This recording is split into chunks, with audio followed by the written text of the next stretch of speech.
This week we're studying idioms. We had started that last week. You saw it in some of your Bud Not Buddy story, some of the text-dependent questions. So I found this read aloud that I had. It's called My Teacher Likes to Say. And so I just thought I'd read you a few of those to kind of remind you what idioms are. Now, in this book, and I'll try to show you the pages as I read them, okay? There's a lot of idioms, proverbs, and kind of cliches you hear about. And so in this story, and again, you hear Mrs. Barrick sometimes say them in class, try to show you this so that you can follow along with me, okay? So let's see if we can get it. Maybe this side's going to be better. All right, I'll try to show you the picture while I read the story.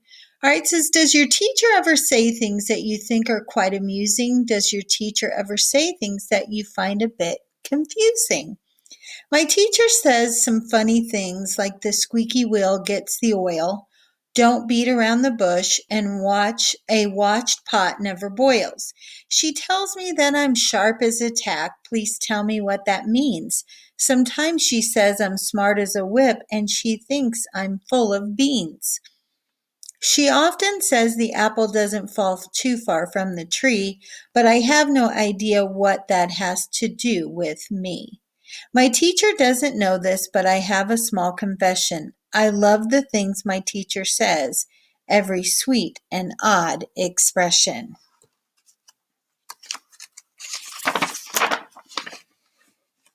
Do you have ants in your pants?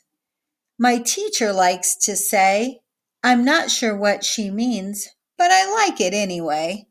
When I have ants in my pants, I squirm and wiggle and shout. I jump up and down and twist around till the ants in my pants fall out. Now, boys and girls, as you take a look at this, as fifth graders, you know that when I say you have ants in your pants, that's not exactly what I mean. But it's usually one that means that I think the saying came from the 17th century, and it says, "Do you have an ants in your pants?" And it came from in 1939. It was an expression that appeared in the play "The Man Who Came to Dinner." And it says, I'll get the ants out of those moonlit pants. So next time somebody says that to me, you could say, well, actually, I don't have ants in my pants. But it means kind of that you have the wiggles, right? Okay. Two heads are better than one.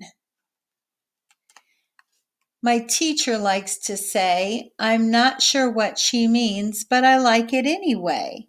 I suppose she's right, a second head could come in rather handy, except for when I have a treat, which mouth would get the candy? And so on this one, it says, have you ever had a hard time figuring something out by yourself? Often when you ask someone to help, you can work it out together. The expression means that having help from someone else is easier than doing it on your own. The saying, they think, was actually first used in 1390.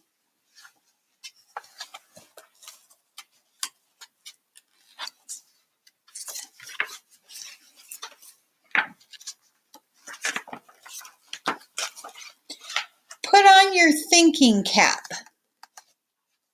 My teacher likes to say, I'm not sure what he means, but I like it anyway. I wish I had a thinking cap that did my math for me. I'd wear it during science and at every spelling bee. So, sometimes when you like to daydream, you put on your thinking cap when you need to concentrate. So, you know, sometimes we lose our concentration. If it says to put your thinking cap on, it means that she wants you to focus on what you're doing. Okay?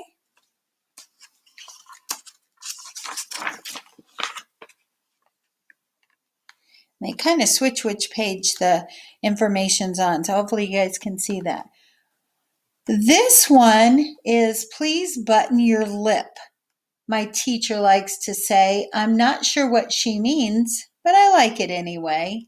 I'll have to ask my mom to sew a button on my lip.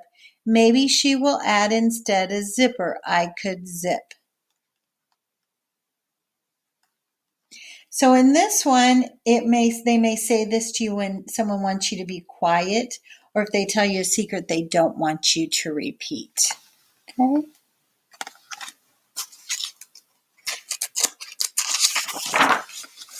The early bird gets the worm. The early bird gets the worm, my teacher likes to say. I'm not sure what she means, but I like it anyway. If that's what you get when you're early, then I guess I'd rather be late, because an ooey gooey squishy worm doesn't sound that great. So on this one, what they usually mean is if you've ever been awakened by the worms, they get up really early, okay? So when your teacher says this to you, she's encouraging you to be early so you don't miss out on anything. I'm as hungry as a bear. So when your teacher says, I'm as hungry as a bear, my teacher likes to say, I'm not sure what he means, but I like it anyway. When our teacher's really hungry, he gets a beastly scowl. But we know he's just a teddy bear because we've never heard him growl. So when the teacher says something or someone says something like that, they use this expression because a bear eats a lot. So actually, a bear averages about 35 pounds of food every day. All right. For us, that'd take over several weeks. So it just means you're super hungry. Stick together, my teacher likes to say. I'm not sure what she means, but I like it anyway. The duct tape didn't work, so we used some super glue, and now we stick together like our teacher told us to. So if a teacher were to tell you to stick together, what they really mean is kind of stay together, stay close to one another so you don't get lost or you don't get left behind. All right. The pen is mightier than the sword, my teacher likes to say. I'm not sure what she means, but I like it anyway. I fought a monster in our room as the class cheered and roared. I won because I used my pen, and he only had his sword. This saying I actually think comes from back around the 1500s, 1582, they say. No sword is to be feared than the learned pen. It means that your writing or what you say can be more powerful than actually fighting someone. Okay? Every dog has its day, my teacher likes to say. I'm not sure what he means, but I like it anyway. Today will be my dog's day. He hasn't had his turn. How to be a teacher's pet, the class is going to learn. So this was actually used by Shakespeare during a scene in Hamlet.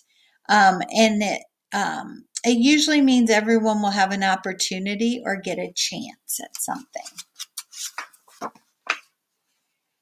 These walls have ears. These walls have ears, my teacher likes to say. I'm not sure what she means, but I like it anyway.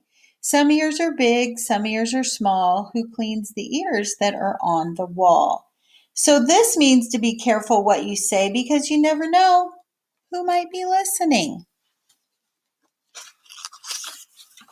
Like in our Google Meet. Great oaks from little acorns grow, my teacher likes to say. I'm not sure what she means, but I like it anyway. If a little tiny acorn can become a giant tree, then I can hardly wait to see what I will be. So, in other words, when someone says this, it usually means that it doesn't matter where you start, you can grow up to do great things, right? No matter where we start from. And so, and most great things do start from something small or a small idea. All right. No more monkey business. My teacher likes to say, I'm not sure what she means, but I like it anyway. We did what our teacher told us and we hung the sign today. We're going out of business, so now we get to play. And in this one, if you ever have watched monkeys at the zoo, you know they can be pretty silly or playful. And so that might mean that you're fooling around, or you might not be getting your work done.